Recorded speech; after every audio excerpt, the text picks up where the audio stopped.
Em nome do Pai, do Filho e do Espírito Santo. Amém. Bom dia. Do Evangelho segundo São Marcos. Naquele tempo, Jesus saiu de Jericó, junto com seus discípulos e uma grande multidão. O filho de Timeu, Bartimeu, cego e mendigo, estava sentado à beira do caminho. Quando ouviu dizer que Jesus, o Nazareno, estava passando, começou a gritar: Jesus, filho de Davi, tem piedade de mim. Muitos o repreendiam para que se calasse, mas ele gritava mais ainda: Filho de Davi, tem piedade de mim.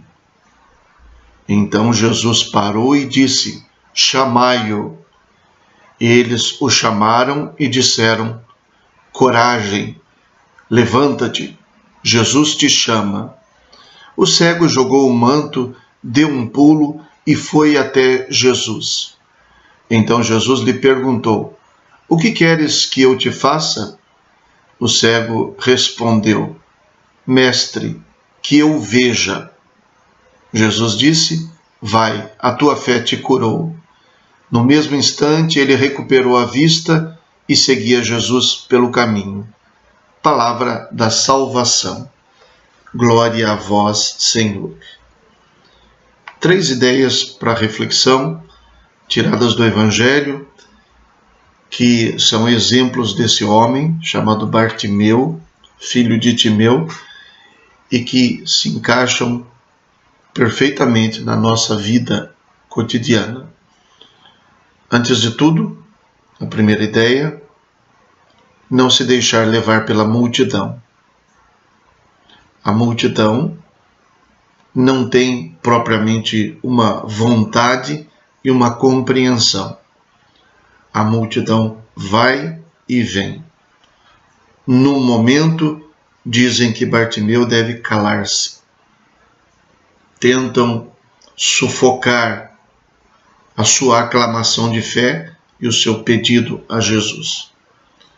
Noutro momento, quando Jesus manda chamar o cego, vão adulá-lo para dizer: coragem, Jesus te chama. O cego não se deixa levar, nem pela tentativa de sufocá-lo e nem pela bajulação. Não julga a multidão. A multidão não tem culpa, não tem vontade própria. A multidão tem um movimento que não depende dela, mas cada pessoa tem que ter a sua capacidade de ser ele mesmo, de não depender das modas, dos tempos, da sociedade que vai para lá ou para cá e que dizem para a gente o que é interessante, o que é bom, o que não é bom. A gente pode colher muitas experiências e muitas lições com o povo, com a sociedade, com a multidão.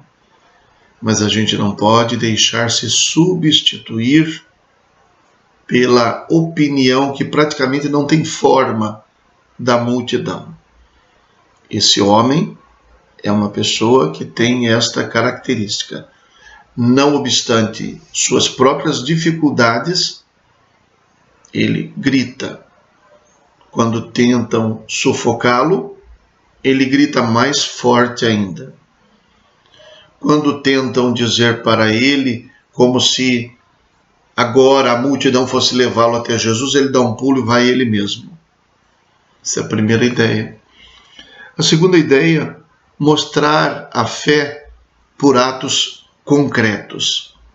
Ao final, Jesus vai dizer: a tua fé te curou. O que é que significa a fé do cego Bartimeu? Todo o conjunto das suas ações, todos os seus gestos mostram a sua fé. Ele está à beira do caminho, totalmente limitado, mas não deixa que seus limites lhe imponham o silêncio. Ouviu dizer que era Jesus o Nazareno. Ele é cego, mas não é surdo.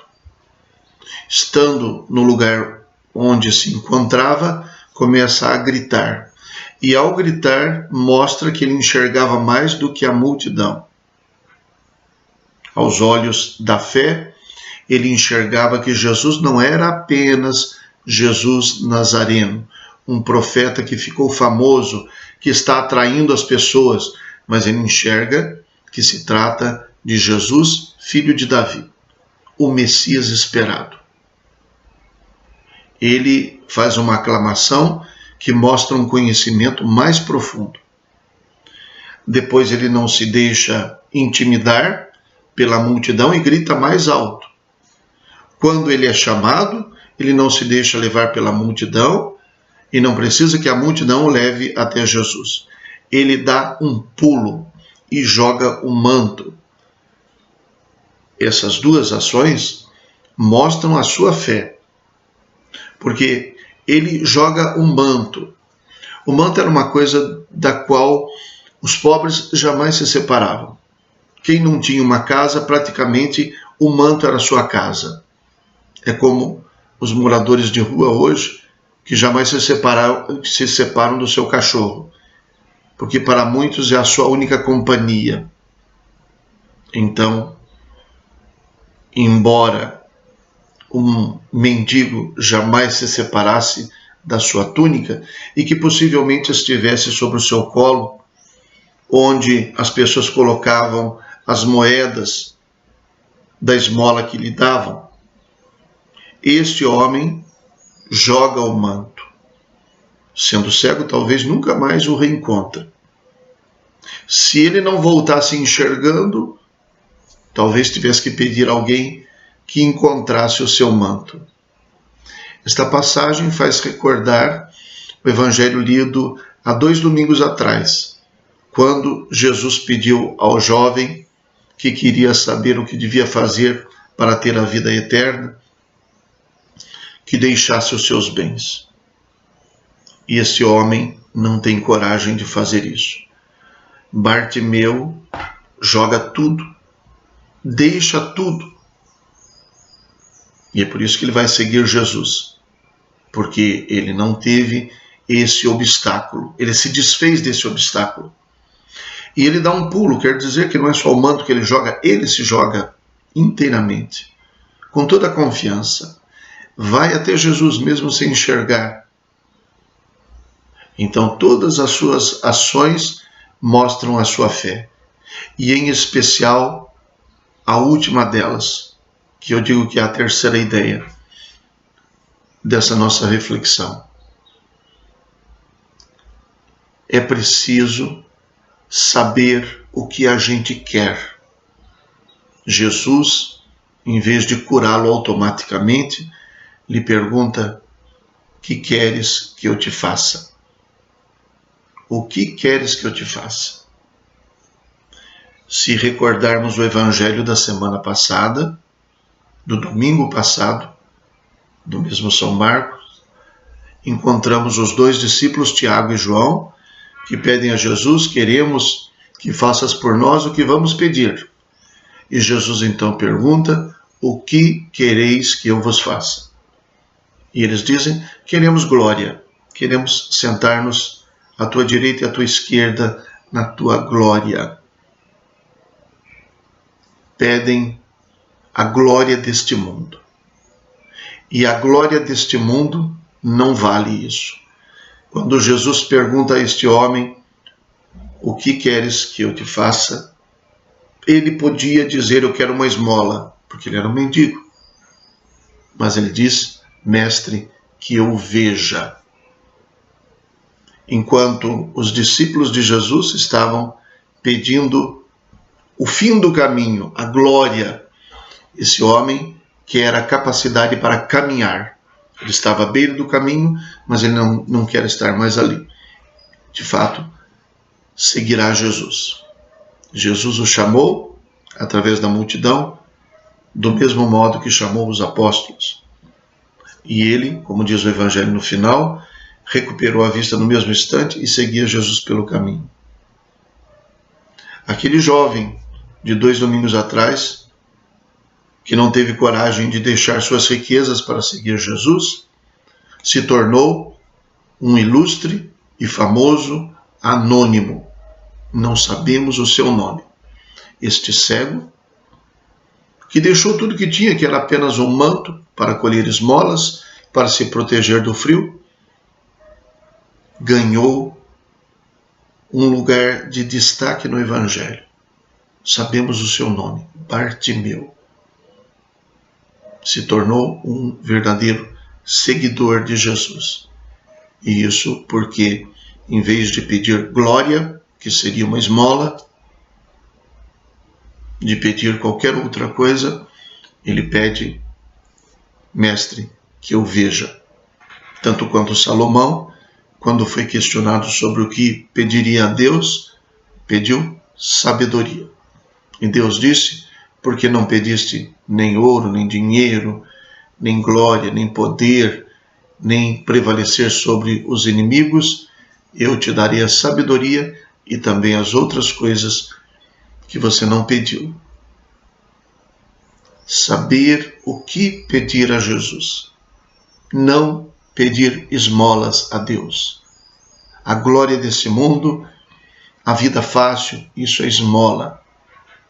O que verdadeiramente conta é a capacidade de ver. Este homem tinha a visão da fé, que lhe permitia pedir a visão também deste mundo e lhe permitia depois caminhar com Jesus. Nos evangelhos anteriores a este, no próprio Evangelho de São Marcos, nós encontramos diversas manifestações de falta de visão das pessoas. De Pedro, que não aceitou quando Jesus disse que o Filho do Homem deveria sofrer, que isso jamais te aconteça. Do homem rico que não queria se desfazer das riquezas para seguir Jesus e para ter a vida eterna.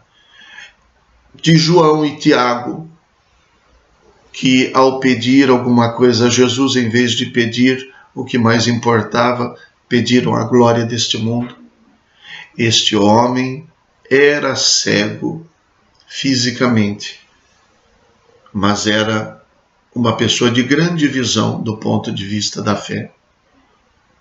3 lições simples para nós. Não deixarmos que a multidão substitua a nossa personalidade, a nossa capacidade de ser, de conhecer e de escolher. Em segundo lugar, mostrar pelas nossas ações que fé nós temos, pelas nossas ações corajosas. Em terceiro lugar, saber o que queremos e querer aquilo que realmente importa. Rezemos. Deus eterno e todo-poderoso, aumentai em nós a fé, a esperança e a caridade, e dai-nos amar o que ordenais, para conseguirmos o que prometeis, por nosso Senhor Jesus Cristo, vosso Filho, na unidade do Espírito Santo. Amém. O Senhor esteja convosco, Ele está no meio de nós. Abençoe-vos Deus Todo-Poderoso, Pai, Filho e Espírito Santo. Amém. Bom dia, fiquem com Deus.